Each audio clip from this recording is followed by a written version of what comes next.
My sister chose her wedding over my brain surgery. It's a sentence that sounds like a punchline to a very dark joke, but it's the cornerstone of my life. She picked the date with a deliberate, breathtaking cruelty that still makes the air in my lungs feel thin. My parents naturally chose her. They always did.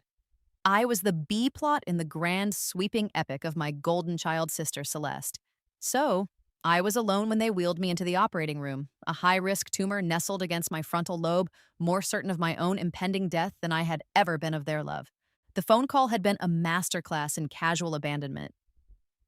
"We can't be in two places at once, honey," my mother had said, her voice tight with the sheer inconvenience of my life threatening illness, clashing with Celeste's canapes and string quartet. I pulled through. No thanks to them. But something inside me broke that day. And in the space where a normal person's familial affection is supposed to live, something else was born, something sharp, cold, and perfect. Dr. Thorne, Dr. Eris Thorne? The flash of a camera bulb yanked me back to the present. I was standing on a stage, bathed in a light so bright it felt like an interrogation lamp. In my hand was a heavy, crystalline trophy shaped like a strand of DNA, the Innovator of the Year award from the National Medical Foundation. My dress was silk, the color of dried blood, and probably cost more than the car my parents used to drive. I was Dr. Eris Thorne, a vision of success, untouchable, a ghost in a life I had meticulously, painfully built. A sea of faces swam before me, colleagues, rivals, admirers. After my short, sterile acceptance speech, I thanked my mentor, my team, and the concept of sterile procedure itself. I was herded toward the press line. It was the usual gauntlet of fawning questions about my groundbreaking technique for microablating inoperable tumors, a technique that had a near-perfect success rate, my success rate. Then, a young reporter, probably an intern trying to make a name for herself, pushed her microphone forward. Her eyes were bright with that particularly aggressive brand of ambition.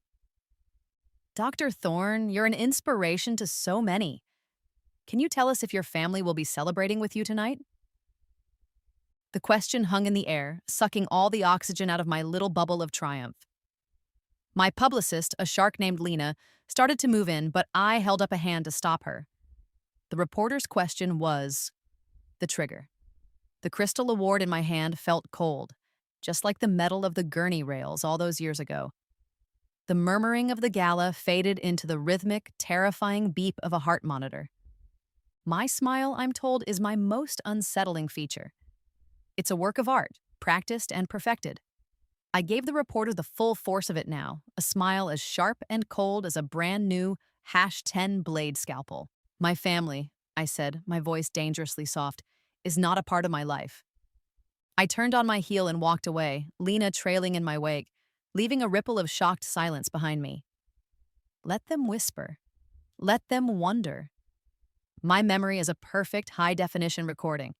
They didn't deserve to be a footnote in the file of my success, let alone a feature. I had cut them out, and I was the best surgeon in the world. When I cut something out, it stays out. The next morning, the glamour of the gala had been scrubbed away, replaced by the familiar scent of antiseptic and the cool, blue-white light of Operating Room 3. This was my sanctuary, my throne room. Here, there were no messy emotions, only problems and solutions, anatomy and procedure. Here, my superpower wasn't a curse. It was a gift from the god of scalpels. They call it eidetic memory, but that's a clinical, bloodless term for what it is. I remember everything, not just the gist of it, everything. The exact pattern of water stains on a ceiling tile above a patient's bed. The precise number of stitches, 17, I used to close a superficial wound on a child's arm 3 years ago. The publication date, volume number, and page number of every medical journal I've ever glanced at. My brain is a server with infinite storage and instantaneous recall. It was the tumor's one and only parting gift. "Pressure is dropping, Dr. Thorne, 80/50. The anesthesiologist's voice was calm, but I could hear the faint tremor beneath it. We were 10 hours into a delicate resection of a glioma wrapped around a patient's optic nerve. It was a marathon, and we were hitting a wall. Ben Carter, my resident, a brilliant kid with the nervous energy of a caffeinated squirrel, dabbed sweat from my brow. "The bleed is I can't find the source. I didn't need to look. I closed my eyes for precisely 1.5 seconds. The chaos of the OR vanished, and my mind's eye projected a perfect image. Not from our current patient scans, but from an obscure Japanese neurological journal I'd idly flipped through at a conference 7 years prior. Journal of Applied Neurosurgery, Volume 42, Issue 3, page 287. A diagram of the circle of Willis with a rare anatomical variant. A tiny supplementary artery, no thicker than a thread, branching off the posterior cerebral.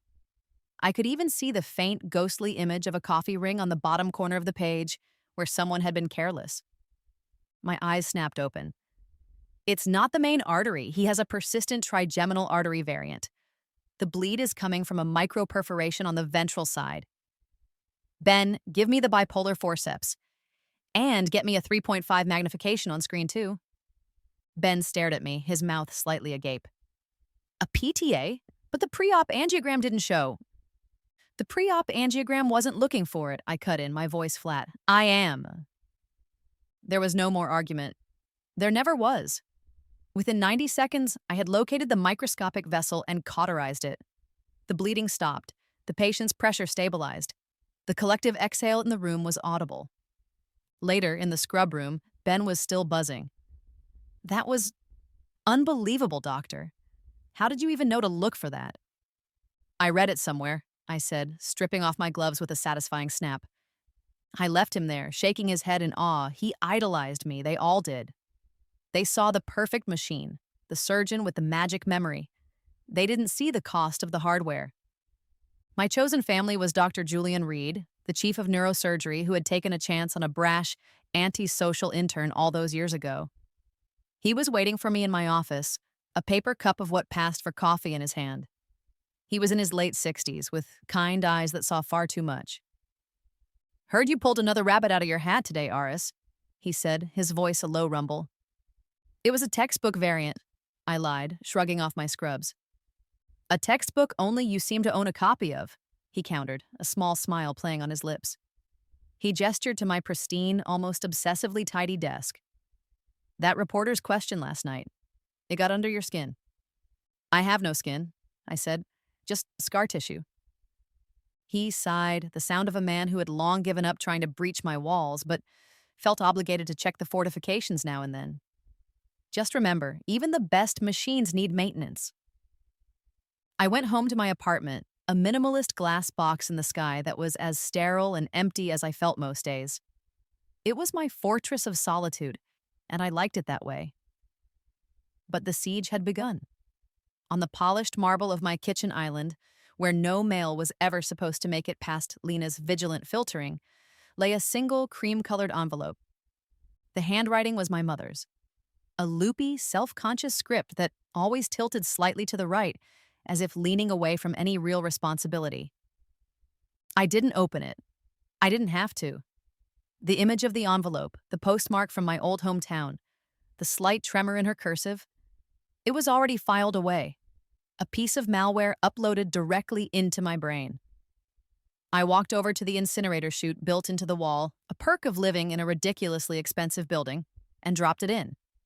I heard the faint whoosh as it was consumed by fire. But I couldn't burn the memory that was mine to keep. Dropping one letter into the incinerator was like cutting the head off a hydra. 2 more grew in its place. The next week, the attempts became more direct, more desperate. My phone, which was usually a silent, efficient tool, became a source of constant irritation. Lena had blocked their numbers, of course, but they started using burner phones. The voicemails were pathetic symphonies of guilt and need. Eris, honey, it's Mom. I was just thinking about you. Please call me back. We miss our little girl. My memory helpfully supplied the image of her face at my high school graduation, looking bored until Celeste showed up in her prom dress, at which point she transformed into a Kodak moment supermom. I deleted the message. The audio file, however, was permanently stored. Eris, it's Celeste. Look, I know you're angry. I deserve it, but things are really bad. Dad isn't well. We need you. The sound of her voice, once so confident and mocking, was now thin and reedy. It gave me a grim, hollow satisfaction. I deleted the message, file saved. Then came the emails, popping up from new, creatively named accounts.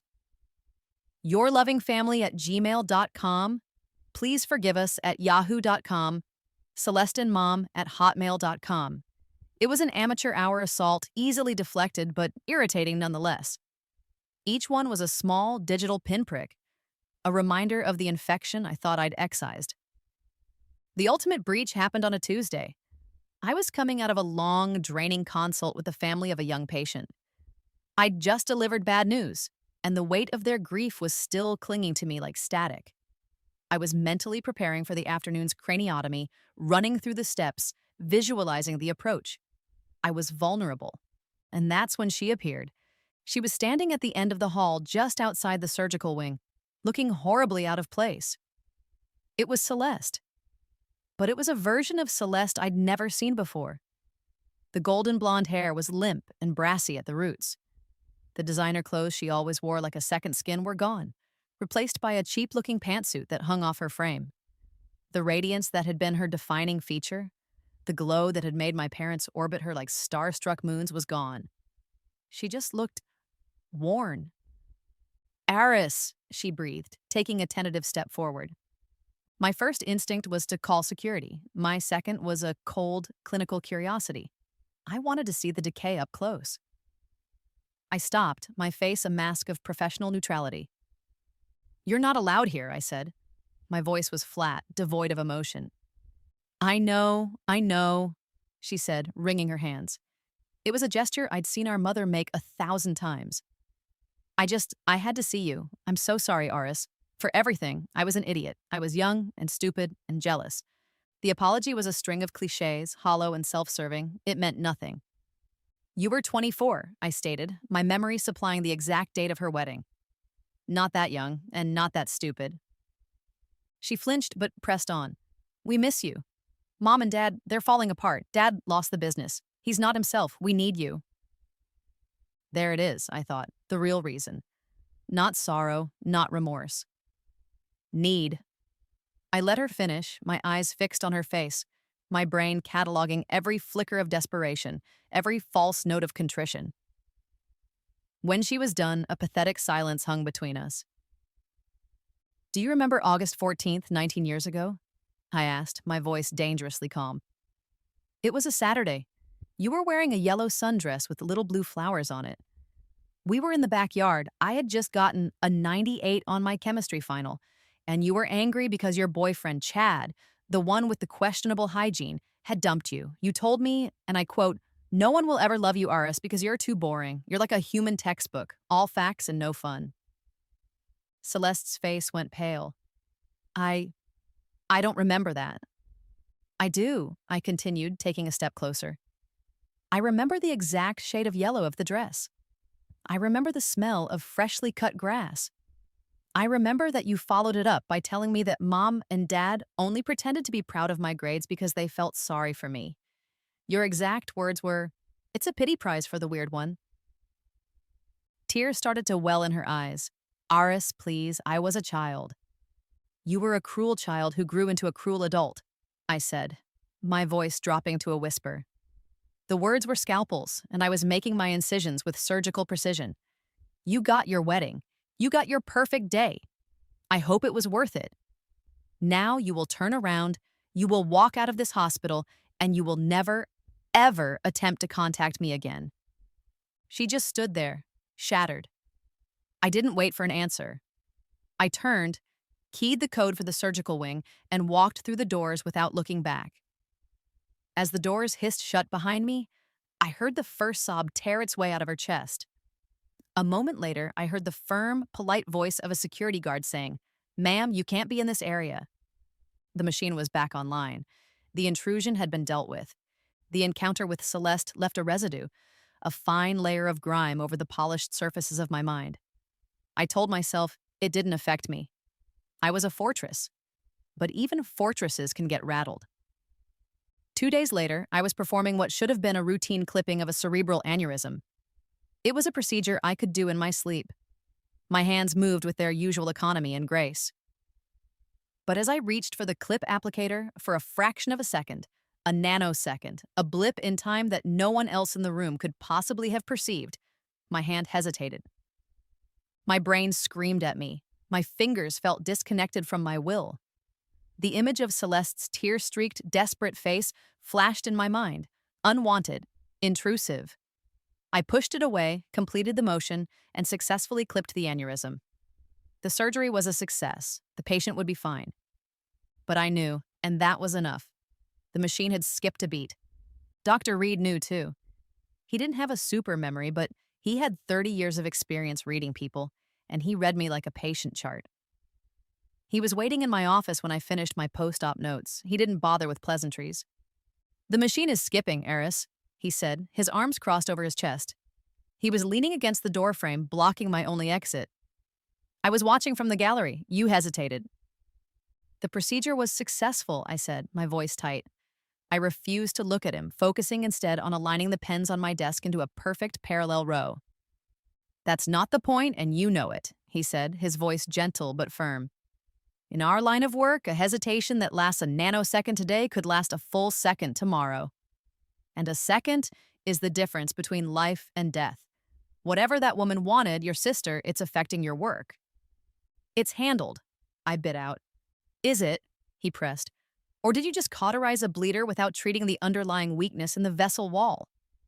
You can't just cut away your past, Eris. It's a part of your anatomy." His words were too accurate, too close to the bone. I felt a flash of anger, hot and sharp. "With all due respect, doctor, my past is none of your concern." He sighed, a long, weary sound. "I'm not your father, Aris. I know that. But I am your mentor, and I am your friend. And I'm worried about you. Whatever is going on, you don't have to face it alone." He left, leaving the door open behind him. The silence in my office was deafening. He was right. The confrontation with Celeste hadn't been a victory. It had been a trigger, and my response, lashing out with weaponized memories, hadn't solved anything. It had just confirmed their desperation. I hated not having all the data. My decision to cut them off was based on past events, on years of archived pain. But Celeste's appearance, her desperation, her talk of my father being unwell, that was new data. And the machine needed all the data to function optimally. My anger cooled, replaced by a cold, analytical resolve. I wasn't going to let them back into my life. But I wasn't going to let them disrupt my work either. I needed to understand the full scope of the problem. I needed a diagnosis. I picked up my phone, but I didn't call Lena. This required more discretion. I called a man named Petrov, a private investigator I'd used once before, to do a deep background check on a potential board member for the hospital. He was expensive, discreet, and ruthlessly efficient. "Petrov," I said when he answered, "I have a job for you." I gave him their names, Walter Thorne, Mary Thorne, and Celeste Sterling. No, her married name was Dubois. I asked him for a full financial and background workup. Everything. Business records, credit reports, property deeds, divorce filings. I told him I wanted it yesterday. He didn't ask any questions. He just named his price, I agreed, and he went to work. 2 days later, a slim, encrypted file arrived in my inbox. The subject line was simply, "Asset Analysis." I opened it. And for the first time in a long time, I was genuinely shocked. It was a complete and utter catastrophe. My father's construction business, Thorne and Son, a laughable name given he only had daughters, which had been the source of their upper-middle-class comfort my whole life, was bankrupt. A series of disastrous commercial real estate investments, all made on the advice of Celeste's now ex-husband, had bled it dry. The man was a con artist who had seen my father's folksy pride as an easy mark. The family home, the one I had grown up in, the one filled with ghosts of neglect and favoritism, was in foreclosure. The auction was in 2 weeks. My mother had cashed out her retirement funds to try and stop the bleeding, but it was like using a teacup to bail out the Titanic. And Celeste? Her divorce had been a bloodbath. Her husband had apparently been cheating on her for years, and their prenuptial agreement, which my father had proudly told everyone was ironclad, was anything but. She had walked away with next to nothing. The golden child had lost her shine. They weren't just in trouble, they were destitute, ruined. The knowledge didn't bring me the satisfaction I expected. It was just data, a bleak, miserable spreadsheet of failure. This wasn't about them missing me. It wasn't about making amends. It was about survival. I was their only asset left. Their lottery ticket, their human ATM. The coldness I felt was profound. It was the detached interest of a pathologist examining a diseased organ. The diagnosis was complete: terminal financial collapse. Prognosis: a desperate last-ditch attempt to guilt-trip their estranged Surgeon of the Year daughter into a bailout. Then my pager went off, a series of shrill, insistent beeps that cut through the silence of my apartment. It was the hospital's emergency line. I glanced at the screen. Urgent, Chief of Staff. Consult Riku, File 7B, call immediately. I dialed the number, my mind still processing the information from Petrov's file. Aris, Dr. Albright, the Chief of Staff, answered on the first ring. His voice was stressed. Thank God, I need you. What's the case? I asked, my professional persona snapping back into place. Emergency transfer from Northwood Regional. 68-year-old male, sudden onset of thunderclap headache, syncopal episode. Scans show a massive, complex aneurysm at the basilar artery bifurcation.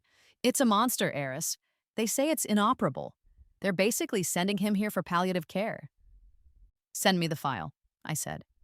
A moment later, an email notification dinged. I clicked it open. The file was labeled Patient File 7B. I opened the encrypted scan packet. The patient's chart loaded onto my screen. And the world stopped. The blood drained from my face, my breath caught in my chest. The machine didn't just skip, it crashed. Blue screen of death. The name on the chart was Walter Thorne, my father. The scans populated the screen, stark black and white images of a brain. My brain, the one I knew so intimately, recognized the landscape. But in the center of it, a bright, terrifying bloom of white. A time bomb. The regional hospital was right. It was a monster, a killer. The report's conclusion was blunt. Prognosis is fatal without intervention. Surgical intervention carries an exceptionally high risk of mortality. The country's leading expert in this specific type of high-risk aneurysm, and likely the only surgeon with a chance of success, is Dr. Eris Thorne. He was going to die, and I was the only person on the planet who could save him. My apartment, usually a sanctuary of clean lines and quiet order, suddenly felt like a pressure cooker. The air was thick, heavy. On my left monitor, the stark clinical facts of my family's financial ruin. On my right, the terrifying, beautiful lethality of my father's aneurysm. The two images merged into one grotesque diorama of my life. My mind, my perfect, traitorous mind, became a war zone. In one corner, the Hippocratic Oath, the sacred vow I took. First, do no harm. Primum non nocere. The duty to treat the sick, regardless of who they are. It was the bedrock of my new identity, the creed that had allowed me to rebuild myself into Dr. Eris Thorne. In the other corner, a younger, smaller Eris. A ghost of a girl in a hospital gown, shivering not from the cold, but from the chilling certainty that she was utterly alone. That girl was screaming. Let him die. He left you. Let him die. They chose a party over you. Let him die. The grudge was a living thing, a tumor in my own soul that I had learned to live with. Now it was pressing on a nerve, sending jolts of pure, distilled rage through my system. My memory, my superpower, became my torturer. It played a highlight reel of neglect on a loop in my head.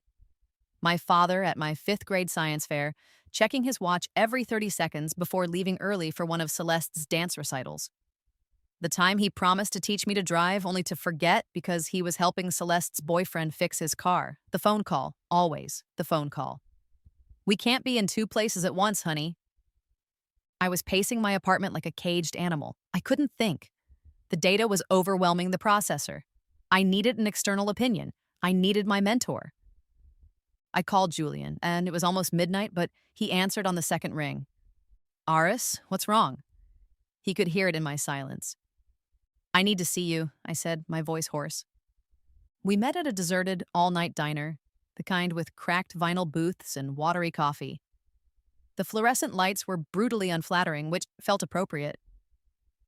I didn't want to be flattered. I wanted to be dissected. I laid it all out. The surgery, the wedding, the memory, Celeste's visit, the private investigator's report. And then I slid my tablet across the table, his file open. The scans. Julian listened without interrupting, his gaze steady, his kind eyes taking in every word, every tremor in my voice. He looked at the scans for a long time, tracing the path of the aneurysm with his finger on the screen. When I was finally done, the silence was as thick as the grease in the air.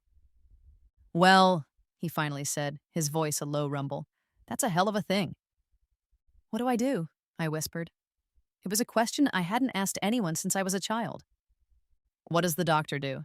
he asked gently. "The doctor takes the case," I answered immediately, reflexively. "The doctor flies to Northwood, preps for a high-risk surgery, and does everything in her power to save the patient's life. The doctor separates the personal from the professional." "And what does the daughter do?"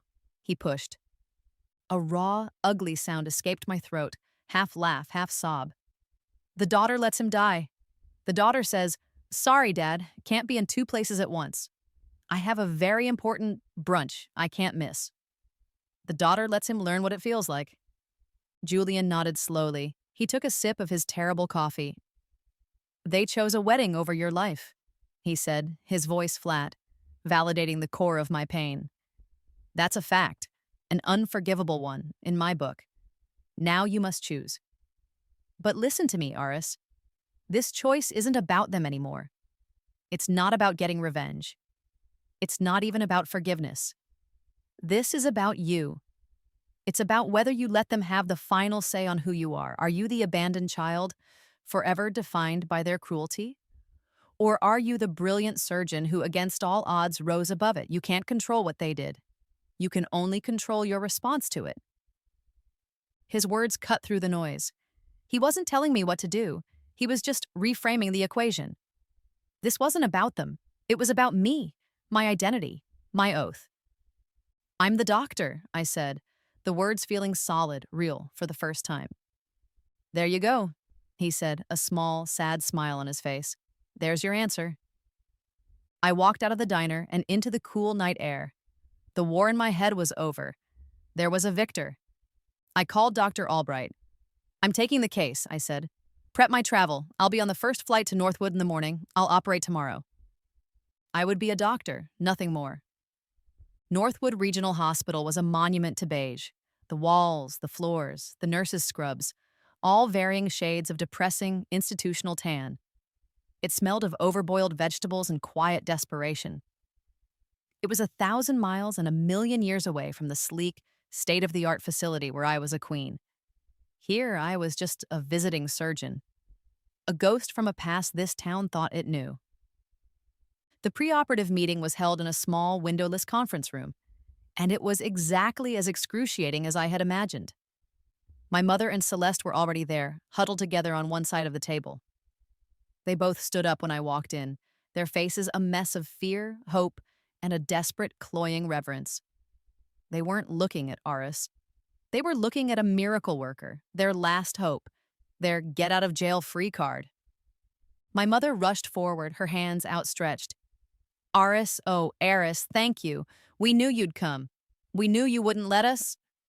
I took a half step back, just enough to make her hands fall short. The small, aborted gesture of affection hung in the air between us. "I'm here as Dr. Thorne," I said, my voice crisp and clinical. I placed my briefcase on the table and opened it with a decisive click. "Let's discuss the procedure."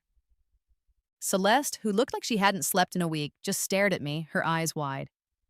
"Eris, can we just talk for a minute? Before all this?" "We are talking," I replied, pulling out a stack of consent forms.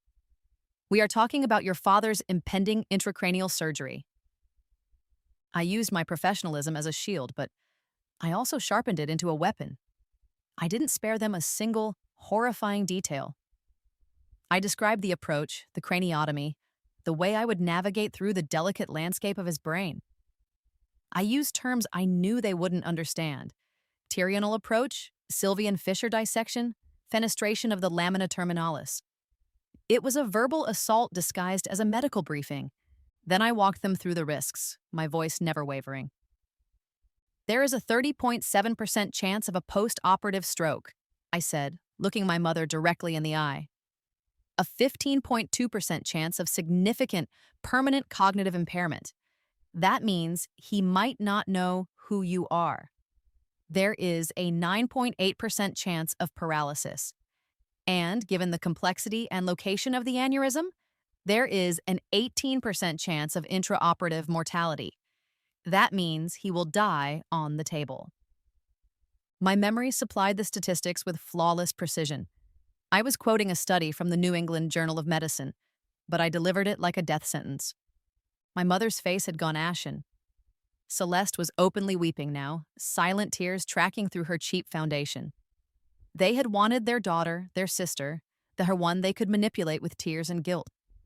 Instead, they got me, a terrifyingly competent stranger holding a stack of forms that listed every possible way their world could end. I need you to sign here, I said, pushing the forms and a pen across the table. Acknowledging that you understand these risks. My mother's hand trembled as she took the pen. They signed. It was a contract. I wasn't here to save their family. I was here to perform a service.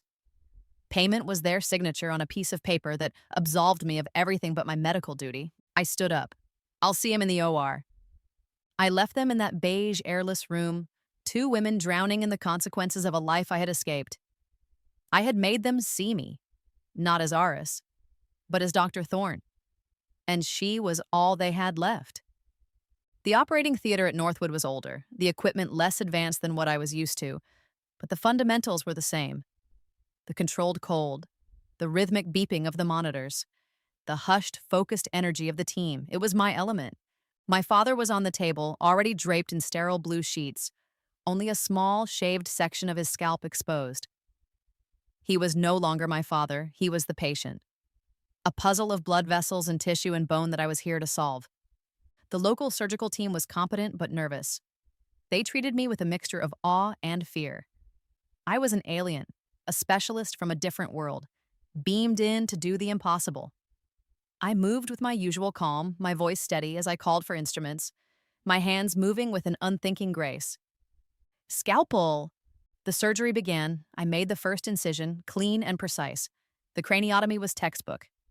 I lifted the bone flap, and there it was, the brain. The most complex and mysterious object in the known universe, and today the most personal. Hours passed. The outside world ceased to exist. There was only the magnified, illuminated world under my microscope. I dissected my way through the delicate membranes, retracting lobes of the brain with a gentleness that bordered on reverence. I finally reached the basilar artery. The aneurysm was even uglier up close. A thin, distended wall of blood vessels, swollen and angry, threatening to burst at any moment. It was a bomb, and I had to disarm it. I was ready to place the first clip when I saw it. An anomaly. A slight, almost imperceptible weakness in the arterial wall, just proximal to the aneurysm. It wasn't on the scans. It was too subtle. A structural flaw in the vessel itself. My heart hammered against my ribs. Clipping the aneurysm could cause this weak spot to rupture, causing a catastrophic bleed. My team held its breath, waiting for my next command. But my mind was already racing, sifting through terabytes of data. It wasn't looking for a textbook. It wasn't looking for a journal article. It was looking for a file labeled Thorne, Aris, Pre-operative scans, age 19. The image flashed in my mind, as clear as the view in my microscope. My own scans from all those years ago. The report from my surgeon had mentioned it, a minor point at the time, overshadowed by the tumor. Patient presents with a mild, likely hereditary collagen vascular abnormality contributing to vessel wall fragility. A hereditary weakness. My breath caught. My father and I, we didn't just share a last name. We shared a flaw. A hidden biological signature. The same defective wiring that had made my own surgery so risky was right here, in front of me, in his brain. It was a staggering gut punch of an irony. The family who had abandoned me had, through their very own DNA, given me the one piece of data I needed to save them. My neglectful father had passed down the key. A new sense of calm, of absolute certainty washed over me. I knew what to do. I need to reinforce the proximal artery before I can clip, I announced, my voice steady. Give me a vessel wrap and microsutures. 10, 0 nylon. The team scrambled to follow my orders. I worked with a new level of focus. It wasn't just about skill anymore. It was about an intimate, innate knowledge of the terrain. I wrapped the weakened vessel, placing tiny, perfect stitches to reinforce it. Then, and only then, did I turn my attention back to the aneurysm. Clip 1, placed. Clip 2, placed. The great, angry swelling deflated, the bomb was disarmed. I checked the blood flow. Perfect. No leaks, no bleeds. We're done, I said, stepping back from the table. Let's close. As the team began the routine work of closing the incision, I stripped off my gloves and walked out of the OR. The surgeon had done her job. She had saved the patient's life. The next day, I stood in the recovery wing, looking through the glass at my father. He was sleeping, monitors beeping steadily beside him, his head swathed in white bandages. He was alive, stable. The nurses told me he was groggy but responsive. The surgery was a complete success. The door to the waiting room opened behind me. It was my mother and Celeste. Their faces were no longer pale with fear, but flushed with a tearful, triumphant relief. "Aries!" my mother cried, rushing toward me. This time, she didn't try to touch me, but she came close enough that I could smell her familiar, cloying perfume. The doctors said it was a miracle, that no one else could have done it. You gave him back to us. You saved us. Celeste was right behind her, nodding, her eyes shining with unshed tears. We can be a family again, she whispered, as if it were the most obvious conclusion in the world. We can start over. There it was, the grand reconciliation they had been banking on, the happy ending where all was forgiven, where I would swoop in with my skills and my money and put their broken lives back together. I turned from the window to face them. My face was calm. My heart was a still, quiet lake. I did it because I am a doctor, I said, my voice even.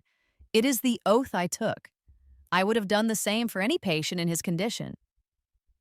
My mother's smile faltered. Of course, honey, but you're his daughter. Am I? I asked, a genuine clinical curiosity in my voice. Because my memory, as you know, is a perfect record. It is the source of my skill, but it is also a flawless, high-definition archive. It contains a file of every time you chose her over me, every forgotten birthday, every casual dismissal, every cruel word. I remember it all, perfectly. So you have to understand, I said, looking from my mother's confused face to Celeste's crumbling one. Forgiveness for me can never mean forgetting because I am physically incapable of it. I let the words hang in the air, the final diagnosis of our relationship. He will make a full recovery, I continued, shifting into a more practical tone. And you won't have to worry about the bills. I've established an anonymous trust. It will cover all his medical expenses, and it will provide a modest monthly stipend for your living costs. Enough to find a small apartment and get back on your feet. My mother started to cry again, this time with gratitude. Oh, Aris, thank you. I knew. It is not a gift. I cut her off, my voice like ice. It is a surgeon closing a case. I am closing this case. My only condition is that you never, ever contact me again. Not by phone, not by email, not in person. This is the last time we will see each other. The shock on their faces was absolute. This wasn't in their script. But we're your family, Celeste stammered. No, I said, the word final, clean, a perfect amputation. You're the family of a patient I once had. I'm giving you his life back. In return, you will give me mine. I didn't wait for a reply. I turned and walked down the long beige corridor, the sound of my sensible shoes clicking on the linoleum. I didn't look back. I didn't need to. The image of their shattered faces was already filed away. 6 months passed, the seasons changed. The file labeled family in my mind was moved to a deep, cold storage archive. I didn't access it. Life went on. Life got lighter. Ben Carter, my resident, was no longer a nervous squirrel. He was becoming a fine surgeon in his own right, and our relationship had shifted from teacher-student to something resembling colleagues. One afternoon, while reviewing scans for an upcoming case, he made a dry, witty comment about the patient's tangled mess of blood vessels, looking like a plate of spaghetti thrown at the wall by a toddler. And I laughed. It wasn't my usual dry, sharp chuckle. It was a real, genuine laugh that started in my belly and bubbled up, surprising both of us. Ben stared at me, a huge grin spreading across his face. Whoa, Dr. Thorne has jokes. The tension I'd carried in my shoulders for years, a constant, low-grade ache, seemed to have dissipated. Julian was right. The choice had been about me. In saving my father, I hadn't forgiven him, but I had freed myself from the weight of my own grudge. I had chosen the doctor over the wounded child, and in doing so, I had healed a part of myself I didn't know was still bleeding. That evening, as I was packing my briefcase to go home, my new assistant, a hyper-efficient young man named David, left a single letter on my desk. "This came by courier, Dr. Thorne," he said. "It's not a bill or a journal. I wasn't sure what to do with it. It seemed personal." My blood ran cold for a second. The envelope was plain, white, with my name and office address typed on the front. No return address, but I knew. I could feel it. My first instinct was to walk it to the shredder. A deal was a deal, no contact. But curiosity, that most human of flaws, got the better of me. I slid it open with my letter opener, my movements precise. It was from my father. It was a single page, written in a shaky, unfamiliar hand. The handwriting of someone who had recently had their brain rewired. I prepared myself for another plea, another guilt trip, another attempt to breach the wall, but it was none of those things. "Aris, they told me what you did, not just the surgery, everything, the trust, the condition of no contact. I understand. The doctors here told me about the weakness in my artery wall. They said it was hereditary. It took me a while to understand what that meant. It meant I gave it to you, my flaw. The thing that almost killed me is the same thing that almost killed you. All those years, I thought I was giving Celeste the world. It turns out the most important thing I ever gave anyone was the one thing I didn't know I had. And I gave it to you. I'm not asking you to forgive me. I don't deserve it. I just wanted to say, I'm sorry I didn't give you a better inheritance. But I'm glad you became the one to fix it." Dad, I read the letter once. Twice. My perfect memory recorded every shaky line, every heartfelt inadequate word. It filed it away. But this time, the file didn't feel like a piece of malware. It didn't feel like a weapon or a wound. It felt like a scar, a permanent part of me, yes. A reminder of damage and survival. But it didn't hurt to the touch anymore. It was just there. A map of where I had been. I didn't reply. I didn't need to. A deal was a deal. But I didn't take the letter to the incinerator chute in my apartment either. I folded it carefully and placed it in the bottom drawer of my desk. I closed the drawer with a soft, final click. Then I turned my attention to the glowing screen on my desk where the brain scans of my next patient waited. A new puzzle. A new life to save. My past was finally in its proper place, archived and behind me.